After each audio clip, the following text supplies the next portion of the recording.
обработката на данните беше дадена на румънците, както и други политически поръчки, за да могат и те да дишат. Както във Вица подай на Спас за волейболния, ватерболния отбор, който взел нов играч и понеже момчето било доста надъхано да играе, решил да покаже какво може. В първия матч още стигнал няколко пъти до вратата, но всеки път треньора му казвал подай на Спас и в последствие отбора загубил играта, но всички се радвали.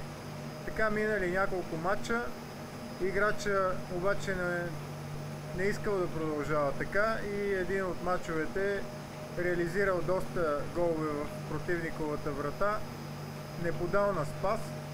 След матча всички, които излезли, обаче били тъжни и той се чудил какво става.